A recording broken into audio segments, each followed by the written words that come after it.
my name is Shoshana. I live in a bus with my 2-year-old. I'm a solo parent and we love going hiking, tramping and travelling all over New Zealand. Alrighty, so now I'm going to share with you this little adventure that we took. It was my first multi-day hike with my toddler by myself. We went to JOCK HUT, which is located at Mount Judah, near Glenorchy in the South Island of New Zealand. The goal was to reach JOCK HUT, which is a mountainside bivvy. The walk is about 3 to 4 hours one way. It took us a day and a half walking at toddler pace to get to the hut. There is lots of walking tracks all through this area and it was a really awesome place to explore. This hut is not bookable and it's free to stay at. Before we start, I sort out all my gear and make sure we've got enough of everything. I always take lots of D-high food, lots and lots of snacks, first aid kit, personal locator beacon, nappies for Bubs because he still wears nappies at night, a sleeping bag, tent. I also took my tent on this trip because I expected to be staying a night on the hill, and all of our clothing that we'd need for 3 days. It was pretty basic.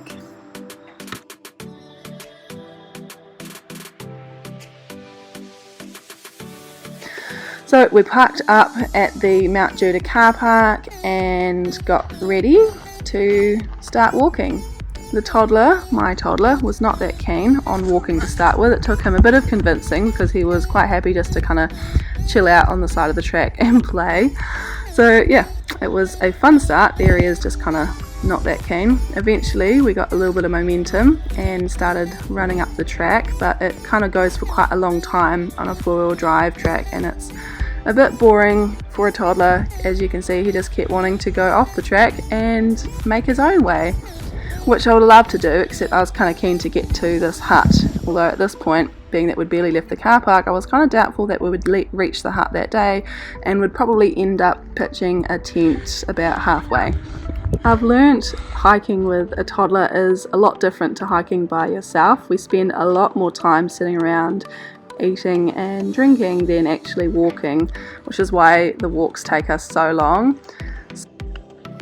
So it took us about 2 hours to get to the half-hour mark, which is the first hut, the Glenorchy battery mining hut. It was quite a fascinating wee spot to explore. There's lots of mining history all through the Mount Judah area. So we stopped here for quite a while just to take a break, and the toddler really enjoyed going and exploring the hut. He kind of didn't want to leave.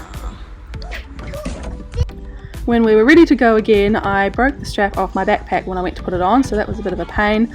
I got it fixed and then we started walking. Well, toddler started walking in the opposite direction and then he went back into the hut because he was not that keen on walking on the track where I wanted him to go.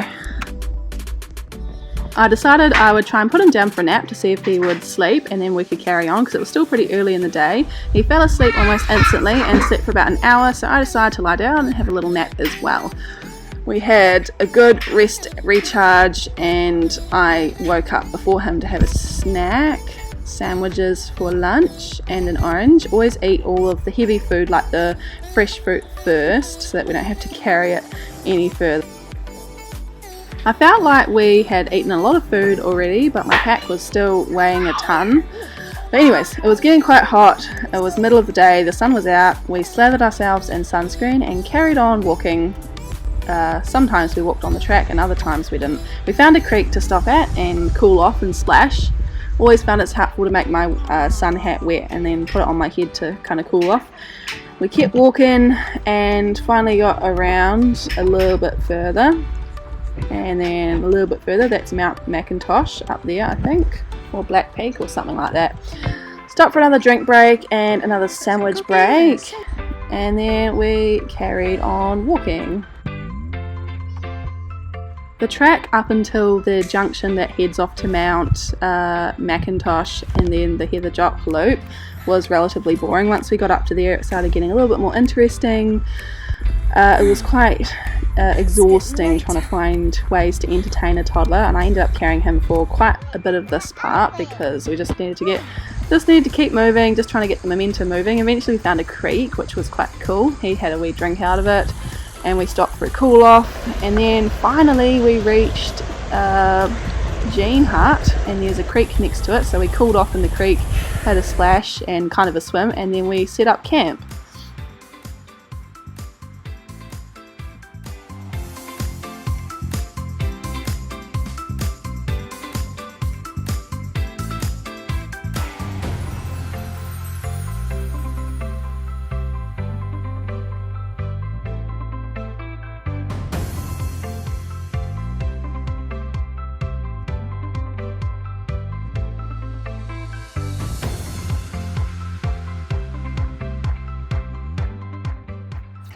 My toddler absolutely loves setting up the camp part. He gets right in there and helps and gets in the way and plays and explores and has fun. He likes to play hide in the hut and stuff, so it's always easy while I'm setting up camp because he just kind of hangs out and plays. And then we cook some dinner. The first night we had surprise peas and some instant rice. I wanted to get rid of that one first because it was heaviest, so we boiled all that up in our pot. Yeah, and turn the page. The next day, the fat.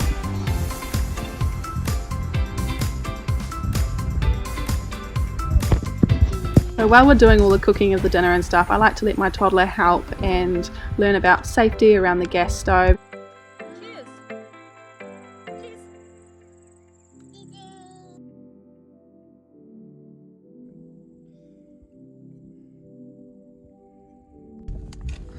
What's it doing? What you drawing? So once you set up tent and you've had dinner and all that, then you've got some unwind time. It's a really good idea to bring some things to entertain a toddler with, like a couple of books, cars, and my favourite thing is chalk because it's very versatile and he can just kind of draw on everything. So definitely the most helpful thing I've ever brought tramping is entertainment for the toddler.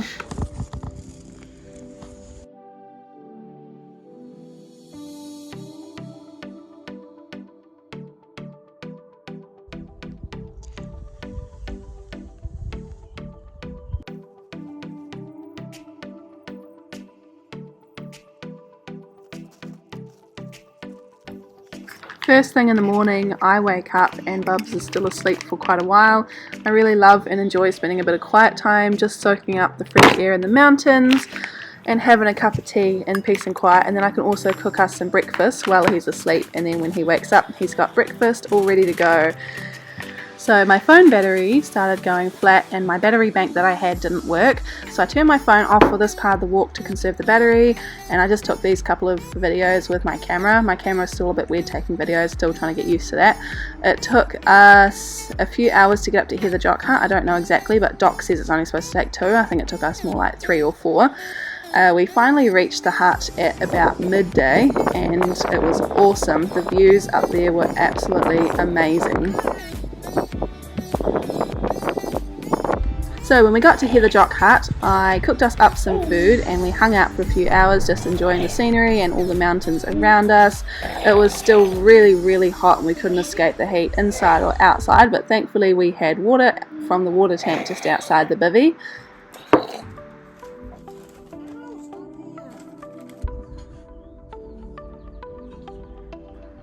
The toddler fell asleep later in the afternoon. I think it was about 2 or 3 o'clock, and he slept till 5 p.m.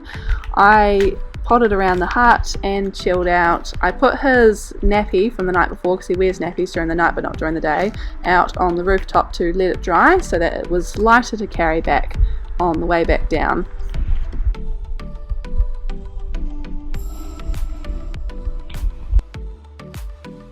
This hut said that there was mice, so I put all of our food in the food bag and hung it on the roof to avoid the mice getting into it.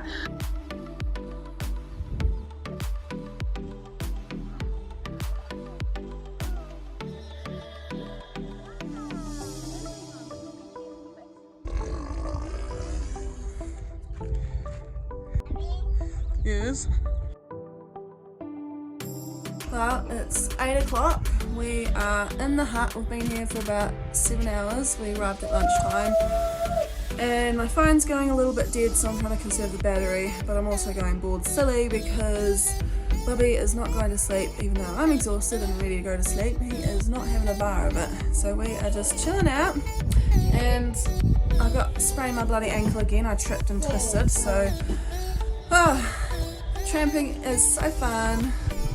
We're going to stay the night at the hut, and then I made a split decision to walk down the hill a bit further and pitch the tent up before it got dark, so that it would save us walking the next day since Bubbles was so full of energy. We had an absolutely beautiful walk down the hill with the sun setting and it was just magical. I just couldn't get enough of it.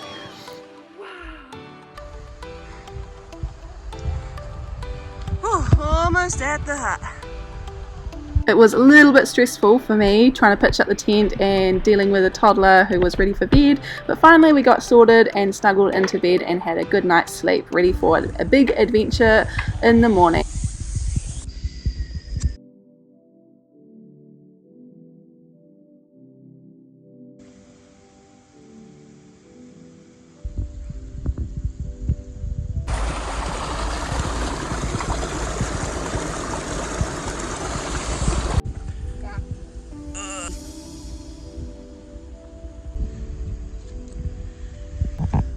Good job, Timmy, that looks awesome. It's better to get away as early as we can when you're tramping with a toddler, so we left and got up as soon as we could, packed up and started walking before he lost motivation.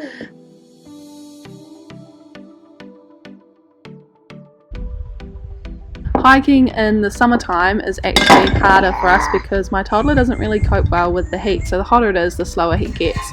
When it's cold, we can just rug up and put more layers on, but it's hard to cool down, especially when he's a toddler that doesn't want me to put water on his clothes to help him cool down. He doesn't understand that aspect.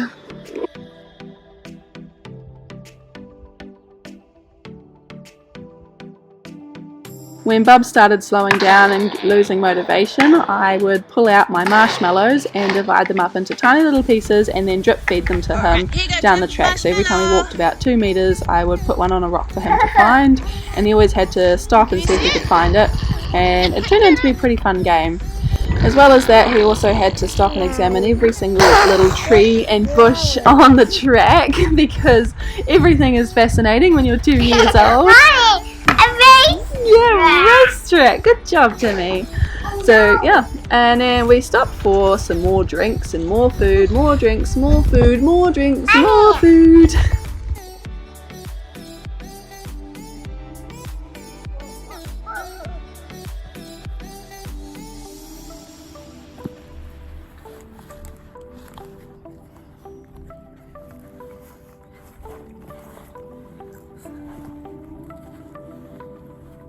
Come on, Timmy, let's go.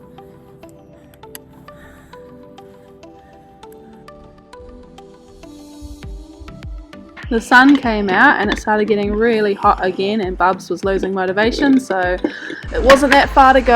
I chucked him up on my shoulders and we carried on walking till we found a creek to cool off in, and then we had some more snacks. I pulled out the rice crackers, which are usually a favourite.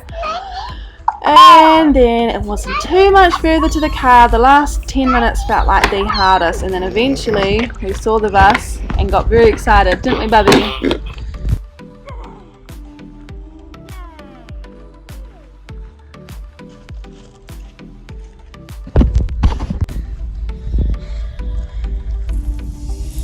High five. Yeah, good job. We did awesome. That was an adventure. Thanks for watching. Don't forget to like and subscribe for more of our content. And if you end up doing this hike, go and sit on the toilet at the Battery, and then you'll sit on the same toilet that we sat on, a loo with a view. And look, there's some random ass goats just chilling out on the mountainside. There was so many goats on this hike. So many.